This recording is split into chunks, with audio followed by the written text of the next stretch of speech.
வணக்கம். நான் உங்கள் இருமதி பந்தலராஜா. திருச்சி பேருந்தில் ஒரு கல்லூரி மாணவியை திருநங்கை ஒருத்தர் தாக்குற மாதிரியான வீடியோ வைரலாக போயிட்டுருக்கு. என்ன காரணம் அப்படின்னு பார்த்தீங்கன்னா, காசு கேட்டிருக்காங்க, அந்த பொண்ணு தரல. அப்புறம் ஏதோ ஒரு வாக்குவாதத்தால் திரும்பி வந்து அந்த திருநங்கை வந்து அந்த கல்லூரி மாணவியை தாக்குற மாதிரியான ஒரு வீடியோ வைரலாக போயிட்டுருக்கு. என்ன இருந்தாலும், என்ன பேசியிருந்தாலும் தாக்குறது அப்படின்றது ஒரு தவறான விஷயம். இன்றைக்கி திருநங்கை சமூகத்தில் நல்லா படித்து பல்வேறு துறைகளில் சாதனை படைத்த எத்தனையோ நபர்கள் இருக்காங்க. ஆனாலும் இந்த சமூகத்தால் புறக்கணிக்கப்பட்டு வேலைவாய்ப்பு இல்லாமல் இந்த மாதிரி பிச்சை எடுக்கிறதுலையும் பாலியல் தொழிலையும் நிறைய திருநங்கைகள் ஈடுபடுறாங்க. இந்த சமூக புறக்கணிப்புனால அவங்களுக்கு வேறு வேலைவாய்ப்பு இல்லை.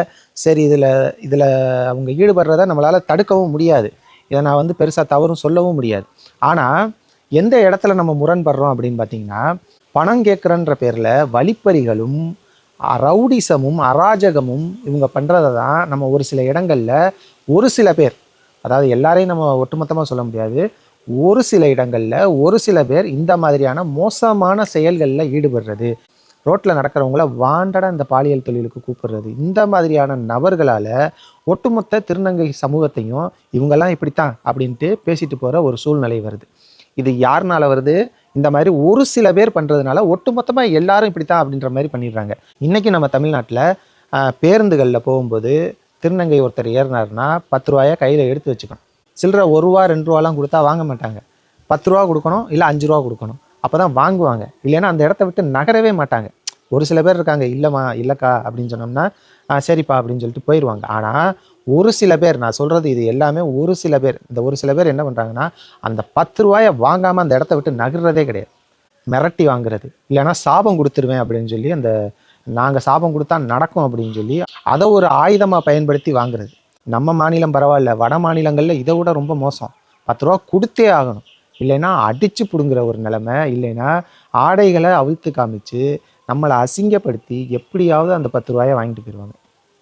இப்படி நிறைய இடங்களில் ஒரு சில பேர் பண்ணுற இந்த மாதிரியான கீழ்த்தரமான வேலைகளால் ஒட்டுமொத்த சமூகமும் பாதிப்படையுது.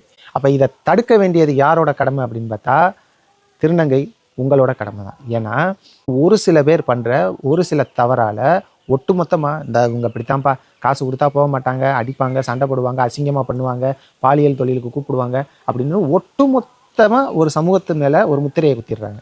இந்த சமூகத்தில் திருநங்கைகளை புறக்கணிக்கிறதுக்காக குரல் கொடுக்குற எத்தனையோ நபர்கள் இருக்காங்க, எத்தனையோ பேர் இருக்காங்க.